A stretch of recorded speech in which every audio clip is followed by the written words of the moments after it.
Imagine a morning in late November, a coming of winter morning more than 20 years ago. Consider the kitchen of a spreading old house in a country town. A great black stove is its main feature, but there's also a big round table and a fireplace with 2 rocking chairs placed in front of it. Just today, the fireplace commenced its seasonal roar. A woman with shorn white hair is standing at the kitchen window. She's wearing tennis shoes and a shapeless gray sweater over a summery calico dress. She's small and sprightly, like a bantam hen, but due to a long, youthful illness, her shoulders are pitifully hunched. Her face is remarkable, not unlike Lincoln's, craggy like that and tinted by sun and wind. But it's delicate too, finely boned, and her eyes are sherry-colored and timid. "Oh my," she exclaims, her breath smoking the window pane. "It's fruitcake weather." The person to whom she is speaking is myself. I am 7. She is 60-something. We are cousins, very distant ones, and we have lived together, well, as long as I can remember. Other people inhabit the house, relatives, and though they have power over us and frequently make us cry, we are not, on the whole, too much aware of them. We are each other's best friend. She calls me Buddy in memory of a boy who was formerly her best friend. The other Buddy died in the 1880s when she was still a child. She is still a child. "I knew it before I got out of bed," she says, turning away from the window with purposeful excitement in her eyes. "The courthouse bell sounded so cold and clear, and there were no birds singing. They've gone to a warmer country, yes, indeed. Oh, Buddy, stop stuffing biscuit and fetch our buggy. Help me find my hat. We've 30 cakes to bake." It's always the same. A morning arrives in November, and my friend, as though officially inaugurating the Christmas time of year, exhilarates her imagination and fuels the blaze of her heart, announcing, "It's fruitcake weather. Fetch our buggy. Help me find my hat." The hat is found. A straw cartwheel corsaged with velvet roses out of doors has faded. It once belonged to a more fashionable relative. Together, we guide our buggy, a dilapidated baby carriage, out to the garden and into a grove of pecan trees. The buggy is mine. Well, that is, it was bought for me when I was born. It is made of wicker, rather unraveled, and the wheels wobble like a drunkard's legs. But it is a faithful object. Springtimes we take it to the woods and fill it with flowers, herbs, wild ferns for our porch pots. In the summer, we pile it with picnic paraphernalia and sugarcane fishing poles and roll it down to the edge of a creek. It has its winter uses too, as a truck for hauling firewood from the yard to the kitchen, as a warm bed for Queenie, our tough little orange and white rat terrier, who has survived distemper and 2 rattlesnake bites. Queenie is trotting beside it now. 3 hours later, we are back in the kitchen, hulling a heaping buggy load of windfall pecans. Our backs hurt from gathering them. How hard they were to find, the main crop having been shaken off the trees and sold by the orchard's owners, who are not us. Among the concealing leaves, the frosted, deceiving grass. Crackle. A cheery crunch, scraps of miniature thunder sound as the shells collapse and the golden mound of sweet, oily ivory meat mounts in the milk glass bowl. Queenie begs to taste, and now and again my friend sneaks her a mite, though insisting that we deprive ourselves. "We mustn't, Buddy. If we start, we won't stop, and there's scarcely enough there as it is for 30 cakes." The kitchen is growing dark. Dusk turns the window into a mirror. Our reflections mingle with the rising moon as we work by the fireside in the firelight. At last, when the moon is quite high, we toss the final hull into the fire, and with joined sighs, watch it catch flame. The buggy is empty, the bowl is brimful. We eat our supper, cold biscuits, bacon, blackberry jam, and discuss tomorrow. Tomorrow, the kind of work I like best begins. Buying. Cherries and citron, ginger and vanilla and canned Hawaiian pineapple, rinds and raisins and walnuts and whiskey and oh, so much flour, butter, so many eggs, spices, flavorings. Why, we'll need a pony to pull the buggy back home. But before these purchases can be made, there is the question of money. Neither of us has any, except for skinflint sums persons in the house occasionally provide. A dime here is considered very big money. Or what we ourselves earn from various activities, holding rummage sales, selling buckets of hand-picked blackberries, jars of homemade jam and apple jelly and peach preserves, rounding up flowers for funerals and weddings. Once, we won 79th prize, $5, in a national football contest. Not that we know a fool thing about football. It's just that we enter any contest we hear about. At the moment, our hopes are centered on the $50,000 grand prize being offered to name a new brand of coffee. We suggested AM, and after some hesitation, for my friend thought it perhaps sacrilegious, the slogan AM, Amen. To tell the truth, our only really profitable enterprise was the Fun and Freak Museum we conducted in the backyard woodshed 2 summers ago. The Fun was a stereopticon with slide views of Washington and New York, lent us by a relative who had been to those places. She was furious when she figured out why we had borrowed it. The Freak was a 3-legged bitty chicken hatched by one of our own hens. Everybody hereabouts wanted to see that bitty. We charged grown-ups a nickel, kids 2 cents. And we took in a good $20 before the museum shut down due to the decease of the main attraction. But one way and another, we do each year accumulate Christmas savings, a fruitcake fund. These monies we keep hidden in an ancient bead purse under a loose board, under the floor, under a chamber pot, under my friend's bed. The purse is seldom removed from this safe location except to make a deposit or, as happens every Saturday, a withdrawal. For on Saturdays, I am allowed 10 cents to go to the picture show. My friend has never been to a picture show, nor does she intend to. I'd rather hear you tell the story, buddy. That way I can imagine it more. Besides, a person my age shouldn't squander their eyes. When the Lord comes, let me see him clear. In addition to never having seen a movie, she has never eaten in a restaurant, traveled more than 5 miles from home, received or sent a telegram, read anything except the funny papers or the Bible, worn cosmetics, cursed, wished someone harm, told a lie on purpose, let a hungry dog go hungry. Here are a few things she has done, does do. Killed with a hoe the biggest rattlesnake ever seen in this country, 16 rattles. Dip snuff, secretly, tame hummingbirds, just try it, till they balance on her finger. Tell ghost stories, we do both believe in ghosts, so tingling that they chill you in July. Talk to herself, take walks in the rain, grow the prettiest japonicas in town, know the recipe for every sort of old-time cure, including a magical wart remover. Now, with supper finished, we retire to the room in a faraway part of the house where my friend sleeps in a scrap quilt-covered iron bed painted rose pink, her favorite color.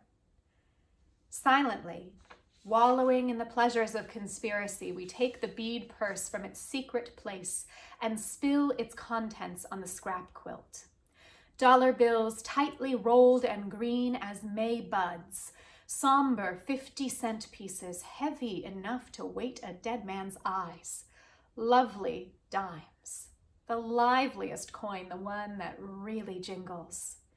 Nickels and quarters worn smooth as creek pebbles, but mostly a hateful heap of bitter-odored pennies. Last summer, others in the house contracted to pay us a penny for every 25 flies we killed.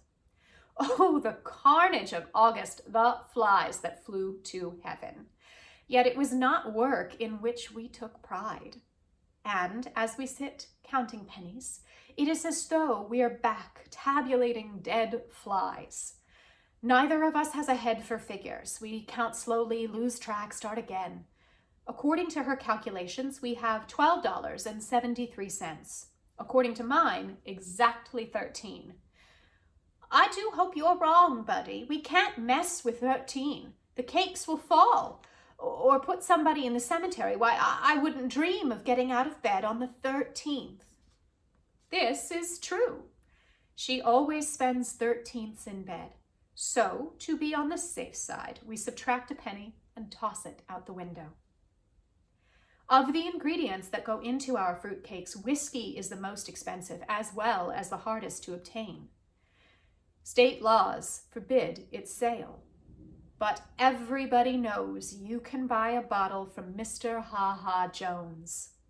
And the next day, having completed our more prosaic shopping, we set out for Mr. Ha Ha's business address, a sinful, to quote public opinion, fish fry and dancing cafe down by the river. We've been there before, and on the same errand. But in previous years, our dealings have been with Ha Ha's wife, an iodine dark Indian woman with brassy, peroxided hair and a dead, tired disposition. Actually, we've never laid eyes on her husband, though we've heard that he's an Indian too. A giant with razor scars across his cheeks. They call him Ha Ha because he's so gloomy, a man who never laughs. As we approach his cafe, a large log cabin festooned inside and out with chains of garish, gay, naked light bulbs, and standing by the river's muddy edge under the shade of river trees where moss drifts through the branches like gray mist. Our steps slow down. Even Queenie stops prancing and sticks close by. People have been murdered in Ha Ha's cafe. Cut to pieces, hit on the head. There's a case coming up in court next month. Naturally, these going-ons happen at night when the colored lights cast crazy patterns and the Victrola wails. In the daytime, Ha Ha's is shabby and deserted. I knock at the door. Queenie barks. My friend calls. Mrs. Ha Ha, ma'am? Anyone to home? Footsteps. The door opens.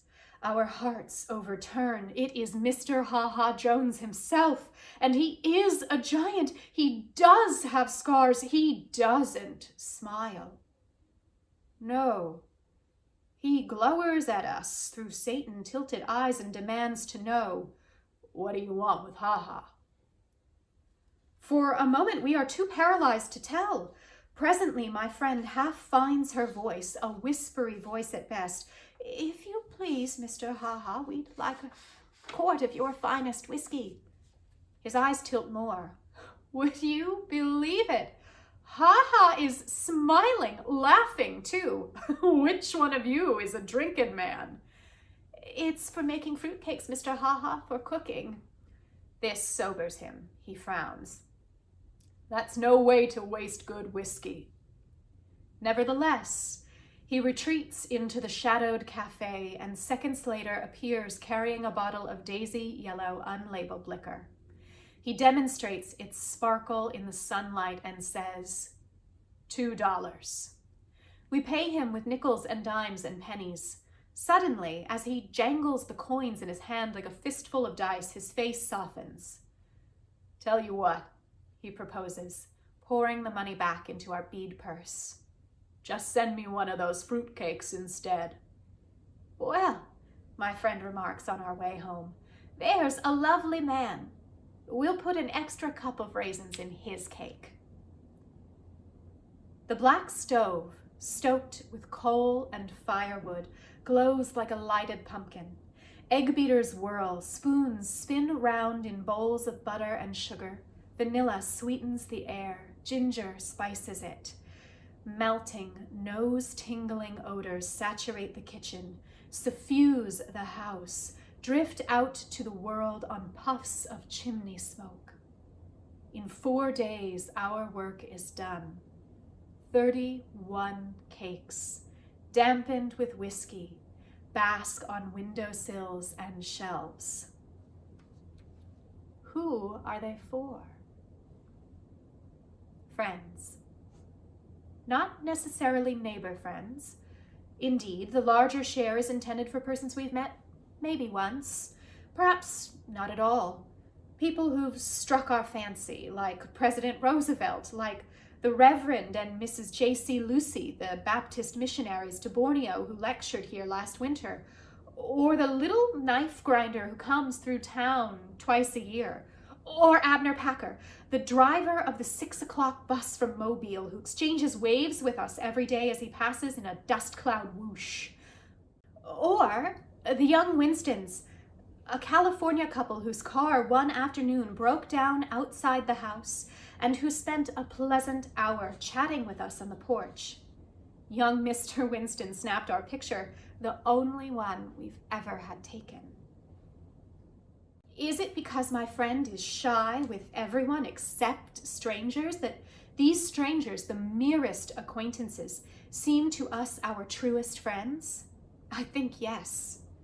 Also, the scrapbooks we keep of thank yous on White House stationery, time-to-time communications from California and Borneo, the knife grinder's penny postcards, make us feel connected to eventful worlds beyond the kitchen with its view of a sky that never stops. Now a nude December fig branch grates against the window. The kitchen is empty. The cakes are gone. Yesterday, we carted the last of them to the post office, where the cost of stamps turned our purse inside out. We're broke. That rather depresses me, but my friend insists on celebrating with 2 inches of whiskey left in Ha-Ha's bottle. Queenie has a spoonful in a bowl of coffee. She likes her coffee chicory flavored and strong. The rest we divide between a pair of jelly glasses. We're both quite awed at the prospect of drinking straight whiskey.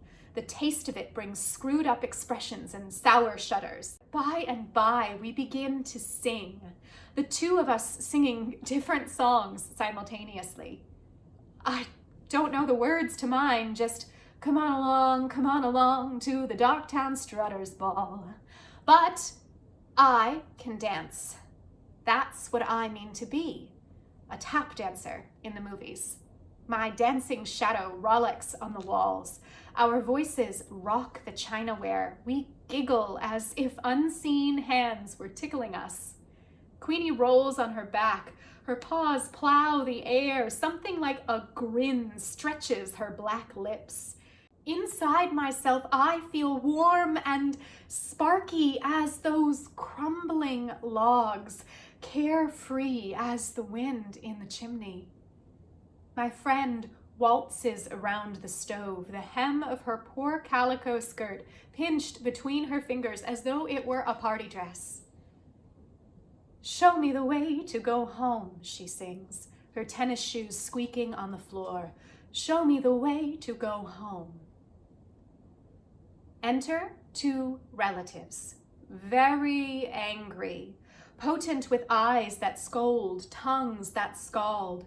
Listen to what they say, the words tumbling together in a wrathful tune.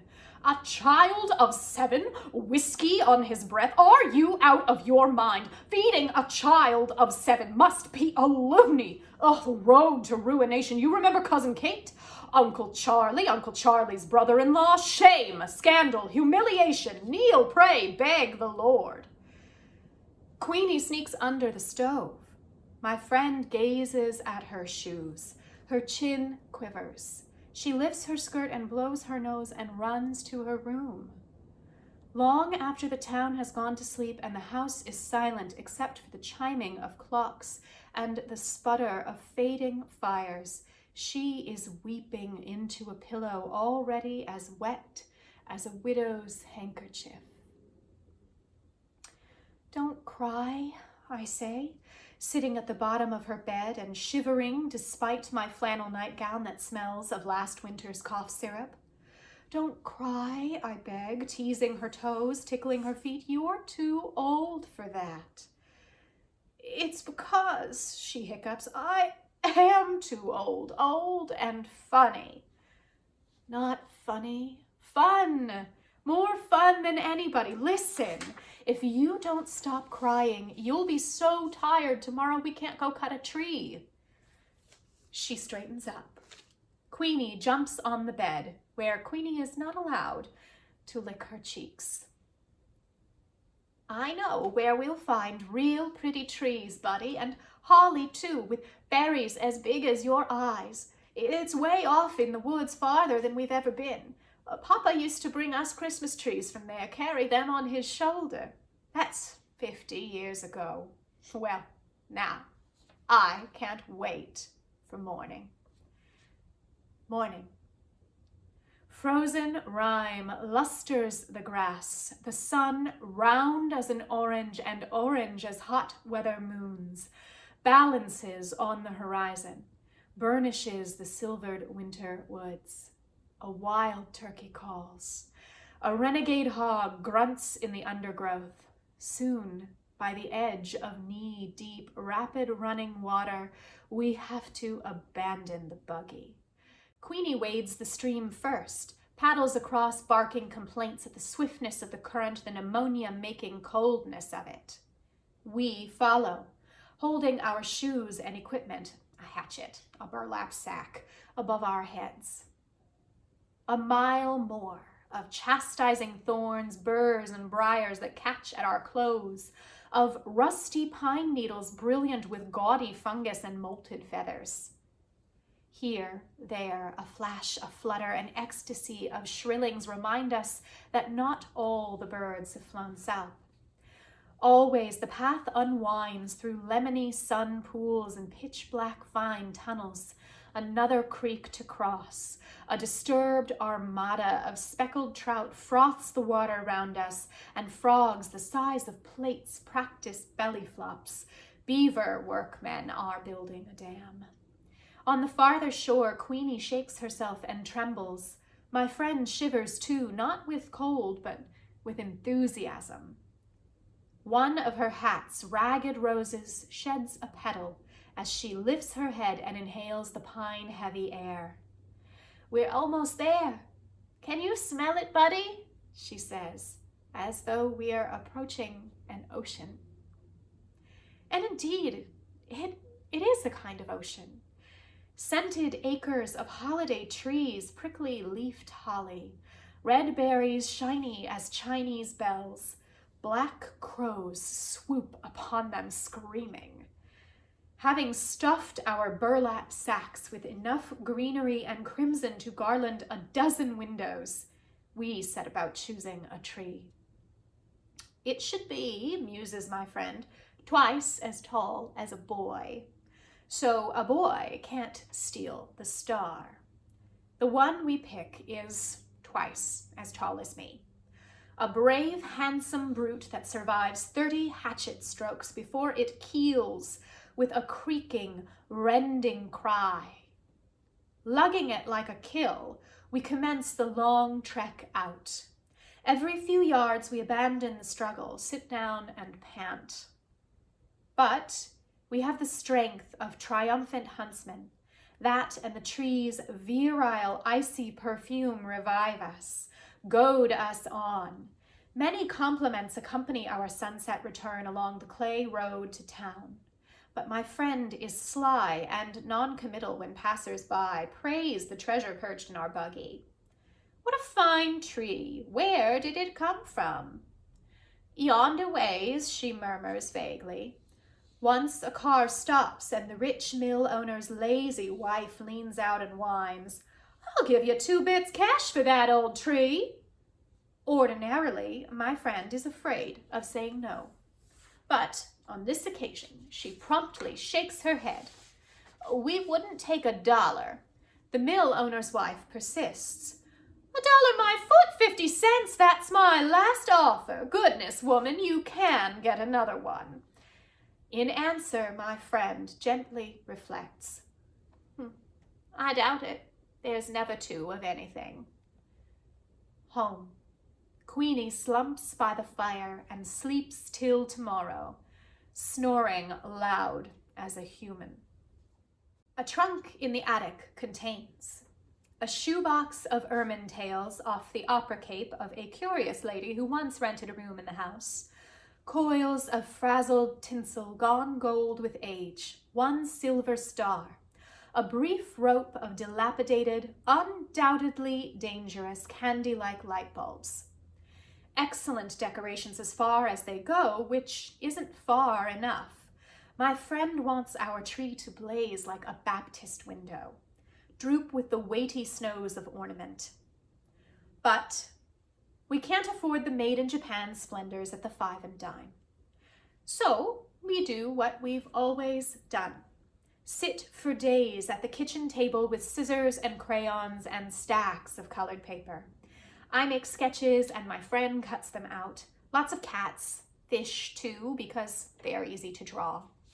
Some apples, some watermelons, a few winged angels devised from saved-up sheets of Hershey bar tin foil. We use safety pins to attach these creations to the tree.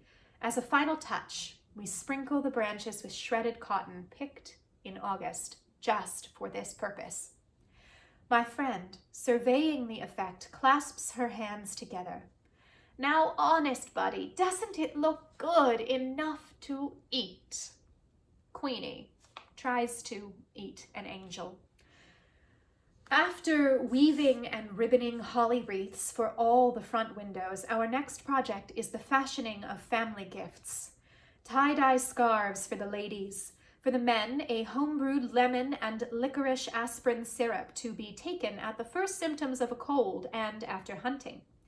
But when it comes time for making each other's gift, my friend and I separate to work secretly.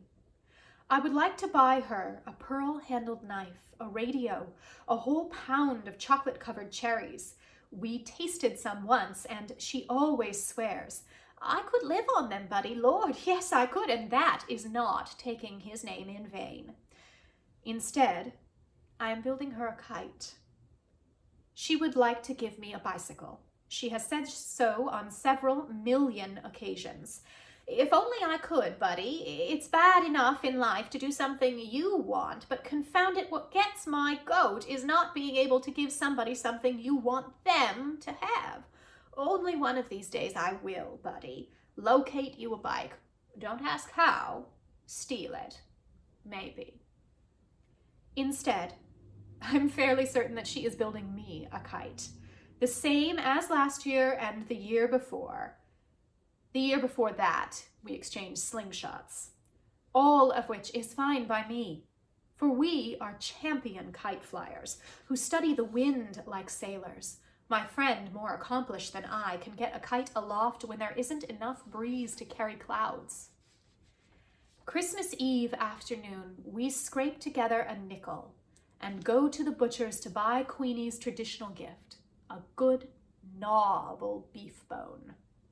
The bone, wrapped in funny paper, is placed high in the tree near the silver star. Queenie knows it's there. She squats at the foot of the tree, staring up in a trance of greed. When bedtime arrives, she refuses to budge. Her excitement is equaled by my own. I kick the covers and turn my pillow as though it were a scorching summer's night. Somewhere a rooster crows. Falsely, for the sun is still on the other side of the world. "Buddy, are you awake?" It is my friend calling from her room, which is next to mine. and an instant later she is sitting on my bed holding a candle. "Well, I can't sleep a hoot," she declares. "My mind is jumping like a jackrabbit. Buddy, do you think Mrs. Roosevelt will serve our cake at dinner?" We huddle in the bed and she squeezes my hand. "I love you." "Seems like your hand used to be so much smaller. I guess I hate to see you grow up. When you're grown up, will we still be friends?" I say always. "But I feel so bad, Buddy. I wanted so bad to give you a bike. I tried to sell my Cameo Papa gave me. Buddy," she hesitates as though embarrassed, "I made you another kite." Then I confess I made her one too, and we laugh. The candle burns too short to hold. Out it goes, exposing the starlight, the stars spinning at the window like a visible caroling that slowly, slowly daybreak silences. Possibly we doze, but the beginnings of dawn splash us like cold water. We're up, wide-eyed and wandering while we wait for the others to awaken. Quite deliberately, my friend drops the kettle on the kitchen floor. I tap dance in front of closed doors. One by one, the household emerges, looking as though they would like to kill us both. But it's Christmas, so they can't. First, a gorgeous breakfast, just everything you can imagine, from flapjacks and fried squirrel to hominy grits and honey in the comb, which puts everyone in good humor except my friend and me. Frankly, we're so impatient to get at the presents we can't eat a mouthful. Well, I'm disappointed. Who wouldn't be? With socks, a Sunday school shirt, some handkerchiefs, a hand-me-down sweater, and a year's subscription to a religious magazine for children. The Little Shepherd. It makes me boil. It really does. My friend has a better haul. A sack of satsumas, that's her best present. She is proudest, however, of a white wool shawl knitted by her married sister. But she says her favorite gift is the kite I built her. And it is very beautiful, though not as beautiful as the one she made me, which is blue and scattered with gold and green good conduct stars. Moreover, my name is painted on it. Buddy. Buddy, the wind is blowing. The wind is blowing, and nothing will do till we've run to a pasture below the house where Queenie has scooted to bury her bone, and where, a winter hence, Queenie will be buried too. There, plunging through the healthy, waist-high grass, we unreel our kites, feel them twitching at the string like skyfish as they swim into the wind. Satisfied, sun-warmed, we sprawl in the grass and peel satsumas and watch our kites cavort. Soon, I forget the socks and the hand-me-down sweater. I'm as happy as if we'd already won the $50,000 grand prize in that coffee naming contest. My, how foolish I am, my friend cries, suddenly alert, like a woman remembering too late she has biscuits in the oven. You know what I've always thought, she asks in a tone of discovery and not smiling at me but a point beyond. I've always thought that a body would have to be sick and dying before they saw the Lord. And I imagined that when he came it would be like looking at the Baptist window, pretty as colored glass with the sun pouring through. Such a shine you don't know it's getting dark. It's been a comfort to think of that shine taking away all the spooky feeling. But I'll wager it never happens. I'll wager at the end a body realizes the Lord has already shown himself. That things as they are, her hand circles in a gesture that gathers clouds and kites and grass and Queenie pawing earth over her bone. Just what they've always seen was seeing him. As for me, I could leave the world with today in my eyes. This is our last Christmas together. Life separates us. Those who know best decide that I belong in a military school, and so follows a miserable succession of bugle-blowing prisons, grim, revelry-ridden summer camps. I have a new home, too, but it doesn't count. Home is where my friend is, and there I never go. And there she remains, puttering around the kitchen, alone with Queenie, then alone. Buddy dear, she writes in her wild, hard-to-read script, yesterday, Jim Macy's horse kicked Queenie bad. Be thankful she didn't feel much. I wrapped her in a fine linen sheet and rode her in the buggy down to Simpson's pasture, where she can be with all her bones. For a few Novembers, she continues to bake her fruitcakes, single-handed. Not as many, but some. And of course, she always sends me the best of the batch. Also, in every letter, she encloses a dime wadded in toilet paper. See a picture show and write me the story. But gradually, in her letters, she tends to confuse me with her other friend, the buddy who died in the 1880s. More and more. 13ths are not the only days she stays in bed. A morning arrives in November, a leafless, birdless coming of winter morning, when she cannot rouse herself to exclaim, "Oh my, it's fruitcake weather." And when that happens, I know it. A message saying so merely confirms a piece of news some secret vein had already received, severing from me an irreplaceable part of myself, letting it loose like a kite on a broken string. That is why, walking across a school campus on this particular December morning, I keep searching the sky, as if I expected to see, rather like hearts, a pair of lost kites hurrying toward heaven.